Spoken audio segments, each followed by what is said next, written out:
छत्तीसगढ़ के भानुप्रतापपुर में संपन्न हुई अम्बेडकराइट पार्टी ऑफ इंडिया की विशाल जनसभा संविधान, मानवाधिकार, अम्बेडकरिज्म और अनेक अंगों मग्गों के नीति सिद्धांत पर एपीआई के राष्ट्रीय अध्यक्ष विजय मानकर ने किया सभा को संबोधित। आचार संहिता लागू होते ही छत्तीसगढ़ में राजनीतिक दलों ने वोटर्स के बीच अपनी पैर जमाने के लिए तैयारियां शुरू कर दी है। इस बार सत्तारूढ़ भाजपा के साथ कांग्रेस और बसपा अलायंस के अलावा अम्बेडकराइट पार्टी ऑफ इंडिया भी राज्य के सभी 90 सीटों पर चुनाव लड़ाने जा रही है। पार्टी की ओर से पहली चुनावी सभा आदिवासी क्षेत्र भानुप्रतापपुर में संपन्न हुई, जिसमें एपीआई के राष्ट्रीय अध्यक्ष विजय मानकर ने पार्टी उम्मीदवार दुर्गा प्रसाद ठाकुर और अंतागढ़ विधानसभा के प्रत्याशी रूपधर पुड़ो के समर्थन में विशाल जनसभा को संबोधित किया। विजय मानकर ने कहा कि एपीआई भारतीय लोकतंत्र की एकमात्र ऐसी पार्टी है जिसने अपनी नीति, सिद्धांत और मार्ग को लिखित में डिक्लेयर किया है। संविधान, मानवाधिकार, अम्बेडकरिज्म और अनेक अंगों मग्गों के विज्ञान के आधार पर यह पार्टी लोगों के अधिकार, गरिमा और सर्वांगीण विकास के लिए छत्तीसगढ़ में निरंतर प्रयास कर रही है।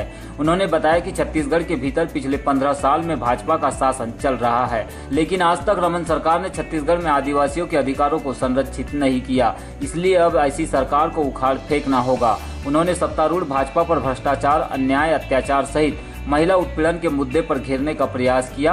साथ ही छत्तीसगढ़ के विकास को लेकर एपीआई के पास सबसे बेहतर नीति होने का दावा किया।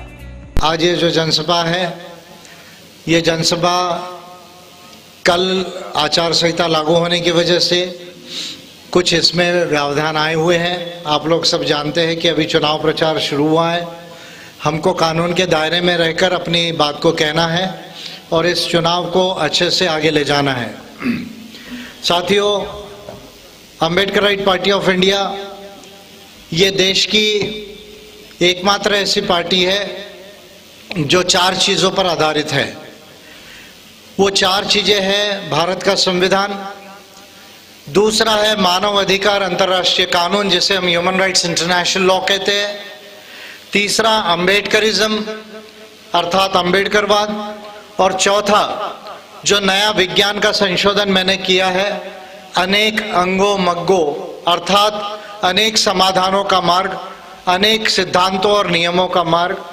ये 4 चीज़ों के आधार पर अम्बेडकराइट पार्टी ऑफ इंडिया आधारित है। ये देश की एकमात्र पार्टी है जो चुनाव लड़ने के साथ साथ लोगों के अधिकार, विकास और गरिमा पर कार्य करती है। ये एकमात्र ऐसी पार्टी है जो pan India party movement and organisation है, जो केरला से लेकर जम्मू कश्मीर तक और गुजरात से लेकर झारखंड, बंगाल तक जो है वो फैली हुई है। अम्बेडकराइट पार्टी ऑफ इंडिया भारतीय लोकतंत्र में ये 6वां साल अम्बेडकराइट पार्टी ऑफ इंडिया का है। कुछ पार्टी के लोग ये कहते हैं कि अम्बेडकराइट पार्टी ऑफ इंडिया नई पार्टी है। मैं आप लोगों से कह रहा हूं कि अम्बेडकराइट पार्टी ऑफ इंडिया वो भारतीय लोकतंत्र एकमात्र पार्टी है जिसने अपनी सिद्धांत और नीति और मार्ग को डिक्लेयर किया है। अम्बेडकरिज्म और अनेक अंगों मग्गों का वो प्लान है कि भारत के अंदर में देश को कैसे चलाया जा सकता है, छत्तीसगढ़ को नंबर 5 के अंदर कैसे लाया जा सकता है, SC, ST, OBC माइनॉरिटीज का विकास कैसे किया जा सकता है, युवाओं का, महिलाओं का, किसानों का, उद्योग का, कृषि का, कर्मचारियों का कैसा डेवलपमेंट किया जा सकता है, विज्ञान और प्रौद्योगिकी का कैसे डेवलपमेंट किया जा सकता है, जंगलों को कैसे बचाया जा सकता है, आदिवासियों को जल जमीन जंगल का मालिक कैसे बनाया जा सकता है। ये बात का विशेषता, ये बात का स्पेशलाइजेशन अगर किसी पार्टी को है तो मैं दावे से कहता हूं वो केवल अम्बेडकराइट पार्टी ऑफ इंडिया को है और कोई पार्टी को इसका जो है स्पेशलाइजेशन नहीं है। इसलिए कांग्रेस, बीजेपी और जितने बाकी पुरानी पार्टी, आप कह रहे हैं कि पुरानी है, हम बहुत पुरानी है, हम 125 साल पुरानी है, हम 50 साल पुरानी है, हम 30 साल पुरानी है, तो मैं आपसे कह रहा हूं कि आप इतने पुरानी हो गए हो कि जो गाड़ी 15 साल के बाद खटारा हो जाती है, उस तरह आपकी पार्टियां खटारा हो गई है इंडियन डेमोक्रेसी के अंदर।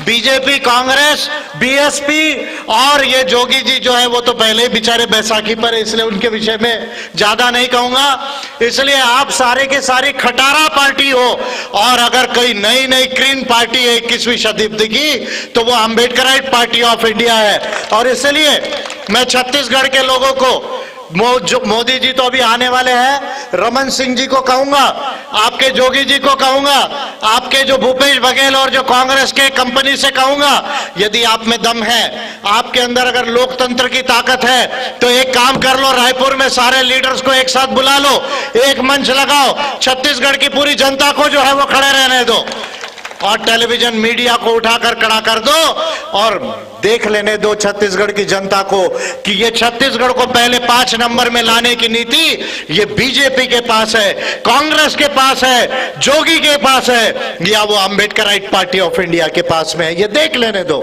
एक दिन के अंदर देख लेने दो। साथियों, अंबेडकराइट पार्टी ऑफ इंडिया ये देश की एकमात्र विशेष पार्टी है जिसने बड़े विज्ञान से, बड़े नीति से हमारा पूरा देश कैसे विकसित हो सकता है, इस पर गहन अध्ययन किया और इस बात को लिखित में डिक्लेयर किया। अब छत्तीसगढ़ के अंदर 15 साल हो गए बीजेपी का यहां पर शासन चल रहा है और बीजेपी के शासन में बीजेपी के लोग, रमन सिंह जी और उनकी कंपनी कह रही है कि हमने बहुत विकास किया। भाई, मैं रमन सिंह जी से यह कहना चाहता हूं, रमन सिंह जी आप मुझे बता दीजिए, अगर आपकी गवर्नमेंट में 15 साल में विकास हुआ तो छत्तीसगढ़ के आदिवासी जो कांकेर बस्तर के अंदर भानु प्रतापपुर से लेकर तो जो है आपके जो है कोंडागांव तक और वहां पर आपके बस्तर के अंदर में जो है वो आदिवासी जो है वो 5वीं अनुसूची अभी तक लागू क्यों नहीं हुई। मैं रमन सिंह जी से ये कहना चाहता हूं कि अगर यहां पर डेवलपमेंट हुआ तो आदिवासी जो छत्तीसगढ़ के अंदर 32% आदिवासी है, वो 32% आदिवासी के ट्राइबल सब प्लान यानी बजट में केवल 20% पैसा रिजर्व क्यों? अगर छत्तीसगढ़ के अंदर डेवलपमेंट हुआ तो मैं आपसे ये पूछना चाहता हूं कि आप जिंदल की कंपनी को, अंबानी के कंपनी को, अडानी के कंपनी को, अग्रवाल के कंपनी को, टाटा के कंपनी को आप एक माइंस देते जा रहे हो, खदान देते जा रहे हो, उनकी कंपनी बस्तर में खुल रही है। अरे इस जमीन का मालिक तो आदिवासी है। ये जमीन जो है हजारों साल से यहां पर हमारा जो आदिवासी है वो यहां पर रहा हुआ है। जल जमीन जंगल का यदि कोई मालिक है तो वो आदिवासी है। वो आदिवासी को आप गोली मार रहे हो। अगर छत्तीसगढ़ में अगर विकास हुआ है तो मैं आपसे पूछना चाहता हूं रमन सिंह जी कि आप ये बस्तर के अंदर, ये अंबिकापुर के अंदर जितनी संपत्ति है जल जमीन जंगल की और जमीन के नीचे जो खनिज संपदा है उसका 20% आदिवासी को शेयर होल्डर क्यों नहीं बना देते? आप उस आदिवासी को 20% उसका शेयर होल्डर क्यों नहीं बना देते हो? आज बस्तर में महिलाओं के साथ में दुष्व्यवहार किया जाता है, कोई सुनवाई नहीं होती, किसी पर एफआईआर नहीं होता, गोली मार दी जाती है, कोई सुनवाई नहीं होती, कोई एफआईआर नहीं होता। मैं ये जानता हूं कि हिंसा का मार्ग अच्छा नहीं है। मेरा ये मानना है कि क्रांति संविधान के मार्ग से, मानव अधिकार के मार्ग से आएगी, मेरा ये मानना है। लेकिन अगर कोई समाज अपने अधिकारों के विषय में यदि कोई बात करता है तो उसके लिए उसको गोली मार देना, मैं समझता हूं कि ये लोकतंत्र की अवमानना है।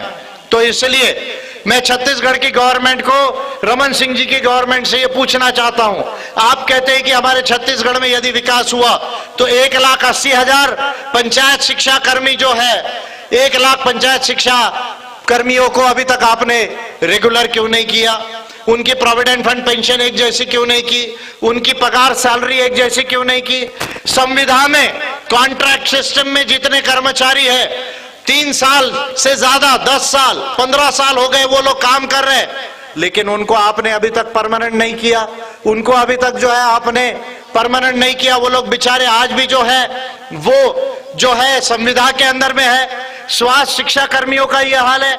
मैं रमन सिंह जी के गवर्नमेंट से पूछना चाहता हूं, आपकी अध्यक्षता में ही पिछले साल एक कमेटी बनी थी, सब कमेटी बैठी थी कैबिनेट की, उसने इस बात के ऊपर अध्ययन किया कि छत्तीसगढ़ में लगभग 50% ओबीसी है, लगभग 48% ओबीसी है, लेकिन छत्तीसगढ़ में ओबीसी का आरक्षण केवल 14% है।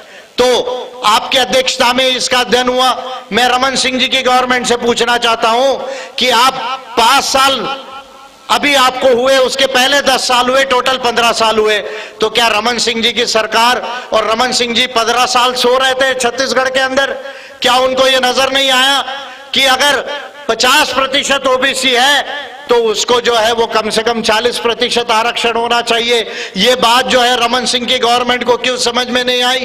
तो मैं आप लोगों से साफ कह रहा हूं, क्या चीजें साफ कह रहा हूं कि ये जो बीजेपी है, ये जो भारतीय जनता पार्टी है, ये बीजेपी, उसका सही नाम भारतीय जनता पार्टी नहीं है। उसका सही नाम मैं आपको बताता हूं, उसका सही नाम है बेवफा जालिम पार्टी।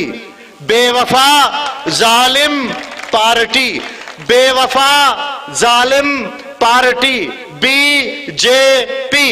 कैसी बेवफा है मैं बता देता हूं। छत्तीसगढ़ के अंदर जितनी बातें मैं बताई, आदिवासी को जल जमीन जंगल का मालिक नहीं बनाया, 5वीं अनुसूची लागू नहीं की, पैसा लॉ लागू नहीं किया, डिस्ट्रिक्ट मिनरल फाउंडेशन का पैसा दबा के रखा, ये इसकी बेवफाई है। उसके बाद 50% ओबीसी होने के बावजूद उसको 40% आरक्षण नहीं दिया, ये बीजेपी की बेवफाई है। 1,80,000 पंचायत शिक्षा कर्मी हैं, उनको 1997 से लटका के रखा, उनको परमानेंट नहीं किया, ये बीजेपी की बेवफाई है। ये आपके संविदा कर्मचारी है, ये आपके स्वास्थ्य शिक्षा कर्मी है, उसको परमानेंट नहीं किया, ये बीजेपी की बेवफाई है। किसानों से कहा हम आपको बोनस देंगे, 5 साल 3 साल से बोनस देंगे, धान का भाव दुगना कर देंगे, फसल का बीमा करेंगे, वो नहीं दिया, ये बीजेपी की बेवफाई है। ये बीजेपी की बेवफाई है कि जिस छत्तीसगढ़ का बजट 125 लाख करोड़ होना चाहिए, उसका 50 लाख करोड़ का पैसा खा गए और बजट केवल 86,000 करोड़ पे लाया, ये बीजेपी की बेवफाई है। क्या बीजेपी की बेवफाई है? ओडीएफ ने क्या, ओपन डेफिकेशन फ्री, ओडीएफ यानी ग्राम शौचालय बनना था पूरे छत्तीसगढ़ में, वो भी नहीं बनने दिया, उसका भी पैसा खा गए ओडीएफ का, ये बीजेपी की बेवफाई है। और कितनी बेवफाई बताओ आपको। नरेंद्र मोदी जी बोले 15 लाख रुपए आपके अकाउंट में डालेंगे, नहीं डाला, ये उनकी बेवफाई है। नरेंद्र मोदी जी ने कहा काला पैसा सफेद करेंगे, नोटबंदी किया, एक भी पैसा सफेद नहीं हुआ, ये बीजेपी की बेवफाई है। नरेंद्र मोदी गवर्नमेंट ने कहा कि हम आपको 2 करोड़ रोजगार हर साल देंगे, हर साल 30-40 लाख भी रोजगार नहीं दिया, ये बीजेपी की बेवफाई है। और कितनी बेवफाई आपको बताओ। तो बी का मतलब होता बेवफा, जो किसी के साथ वफादार नहीं, जो सिर्फ धोखा करेगा, वो बेवफा। और जालिम यदि आप कुछ करने जाओ तो आपको गोली मारेगा, SC/ST पर एट्रोसिटी करेगा, ओबीसी को आग दिखाएगा, मुसलमानों को कत्ल करेगा, क्रिश्चियंस को जो है वो ठीक से नहीं रहने देगा।